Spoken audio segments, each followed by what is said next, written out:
Yes. Hello everyone, and welcome to my YouTube channel. Today we're going to be jumping back into the world of first-person view quadcopters. Today we're going to be taking a look at the HDZero Goggles, as well as the Happy Model Moblite7 HDZero edition. Boy, am I excited.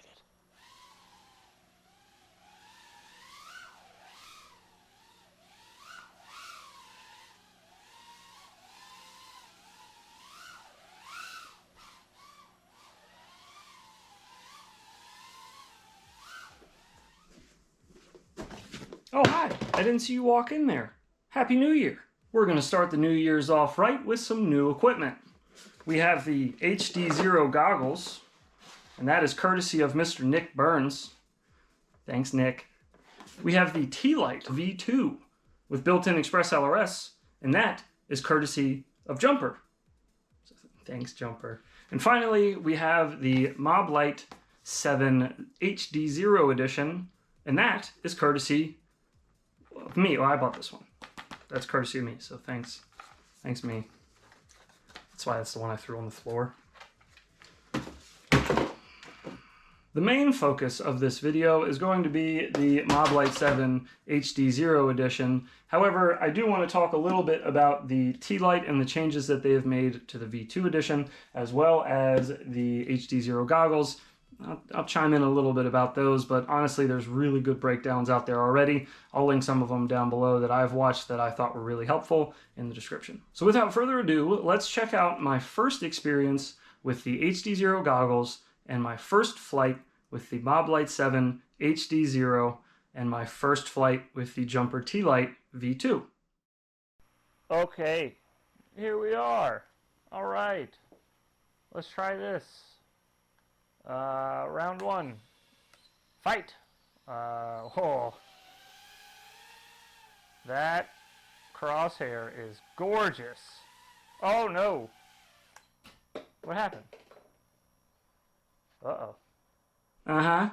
And then I spent 2 days trying to find out why that was happening. So anyways, that ended up being a loose ground wire. It was just slightly loose. It hadn't exactly broken off of the solder pad yet, but the solder was wiggling. So after any vibrations went through it, it would just lose picture completely and it wouldn't recover. Luckily an easy fix, and we wwere back up in the air in no time, and then we could really dig into this quad.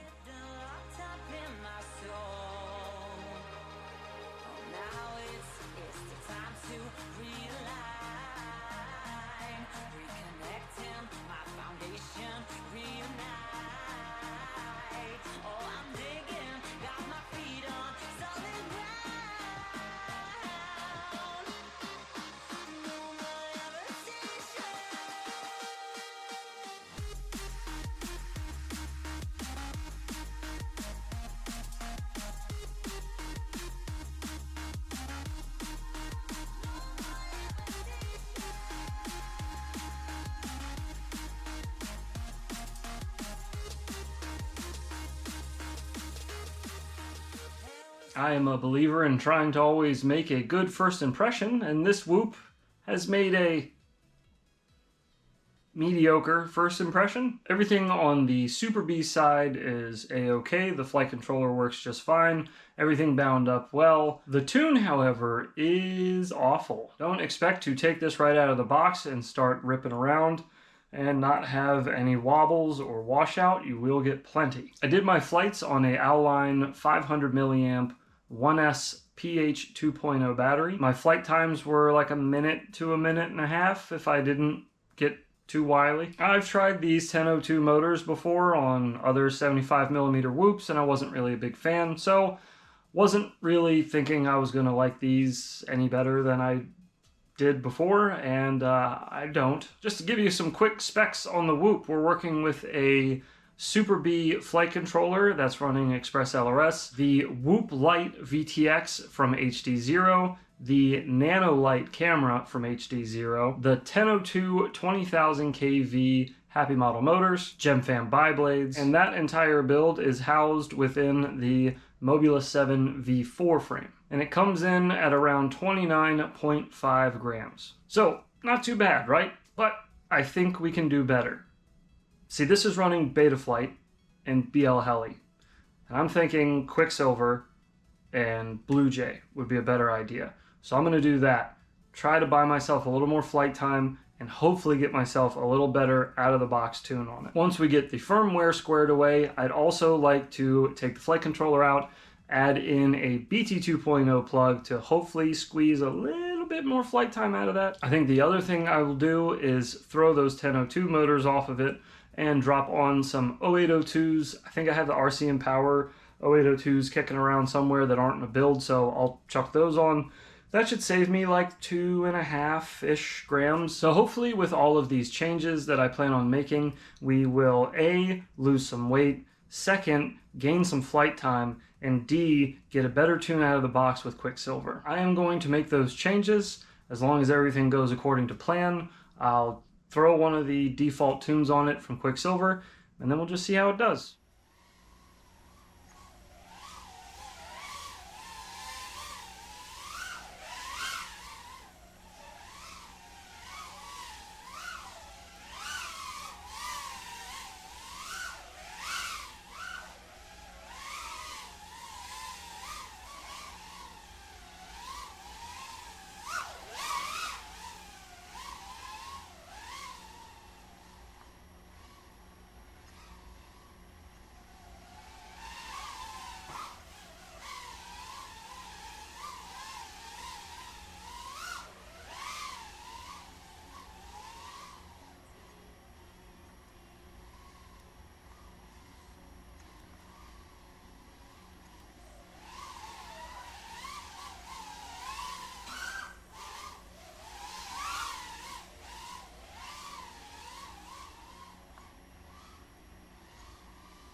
Okay, so that made a huge difference in flight performance as well as the characteristics of the way it was handling. My flight times are better.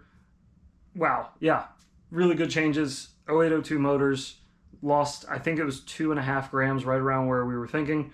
The addition of the BT 2.0 plug really was noticeable here, and adding Quicksilver to it made tuning way easier. So some things you should be aware of when buying the Moblite 7 HDZero edition is the motors are a little large for the build, and I'd recommend dropping them back down to an 0802. It should be more than enough for you. Lastly, I would also mention that the Super B's USB plug is kind of covered a tiny bit underneath the frame, so you kind of got to wedge a USB cord in there and move that piece out of the way when you put the plug in. So it happens, but it's, you know, it's annoying when you go to plug in. Now that all of the Whoop talk is done, I just wanted to mention quickly, one, thank you again to Jumper for sending this out. Unsolicited, they just reached out and said they wanted me to have one. Didn't ask me to do a review, didn't ask me to say anything nice about it, told me I really didn't even need to use it. So I have been using it, so thank you for that. I've been using Express LRS 3.0 and up on it, and I've been keeping 2.0 and or 2.5 or whatever on my old radio. Some changes that they made to this radio from the first is the built-in Express LRS. I recommend it, especially if you're flying whoops and you don't really need the external module and the high power. Just get one that's built right in if you're looking for a radio, that is. Also, I never run it on a high enough power, I don't think, for it to matter, but I have heard that they fixed some power distribution issues where the modules would pull way too much power from the radio. Apparently they have remedied that in the V2 as well. Everything else for the most part on it, minus the color of the LED in the center, was pretty much the same as my other radio as far as I could tell. I beat this one up quite a bit. I flew it quite a bit. I knocked it around a lot. I put several hours on the sim, probably 20 hours or so, on the stock gimbals on this, on the sim. We got squeaks in them after, I think, the first 2 hours. We gave it a workout. If you remember at the beginning of the stream, it did not sound like that. Like a 5-inch flown for the very first time. They're still going fine. They're still strong. I'll probably end up swapping my mini AGO ones over to this radio if I end up sticking with this one, which I probably will. Having the Express LRS built in and not having to have the big honking module on the back, it's kind of nice, especially when I mainly fly whoops, and I mainly fly them pretty close to myself. As always, cool packaging from them with the space theme, and you also get the epic stickers with the little Jumper T-Lite robot head guy. Big fan of their stuff, and thank you again for sending this my way. I do appreciate your work. No affiliate links for this, but I will leave some links where you can get one down below if you were interested. And finally, let's talk about these sweet HDZero goggles. They're not in here right now. First, again, thank you to Nick Holy catfish Burns. I got a message from him one night just letting me know that he had picked up a pair for me after I'd mentioned that I was trying to get a pair of them. Really, really kind of you to do that. And I mean, I don't need to tell you guys how generous and kind Nick is. So thank you again for that. Now, on to my beef with the goggles. I don't have any yet. Well, I have one, and it's just that I hate the foam. The foam is so bad. But Sky Zone makes a really nice replacement foam that's not the... Where are all my goggles? Sky Zone makes a replacement foam for their goggles that is kind of like a shiny finish on it, almost like a pleather looking finish to it. Really comfortable faceplate. I use that on my 04Xs, and I actually took that off of my 04Xs, put it on the HDZeros, and it fit perfectly. So if you have one of those laying around, or if you wanted to get one for yourself, those do fit. I have not been able to try analog on this yet. I did order the analog adapter though, as well as a TBS Fusion module. So we will try that out once that gets in, and I'll let you know how that goes. The line-in option on these I was using in the intro of this video. Goggles. And that was being picked up by a Purple Panda lav mic that I had attached to my shirt. I'll leave a link for that down below as well. It was one that I picked up on Amazon a little while ago. I also did a live stream where for the first hour or so of the stream, I flew with the goggles on in Velocidrone, which was really neat. Feels like I'm flying around in the Fifth Element city. You know what I'm talking about?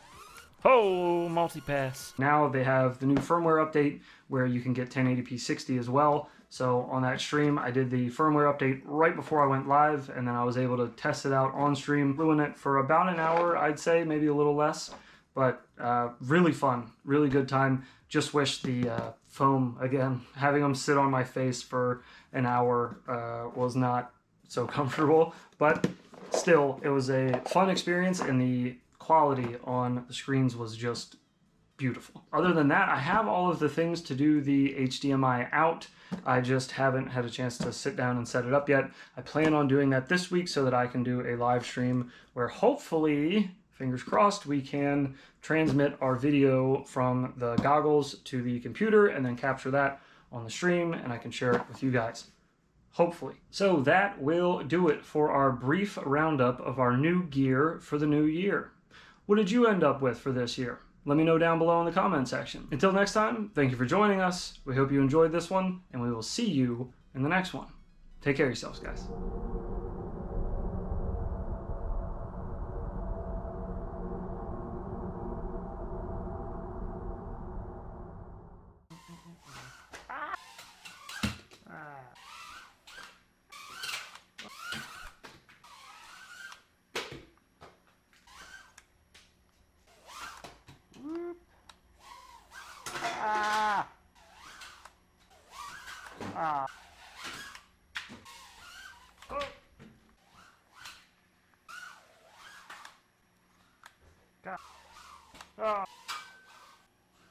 Oh.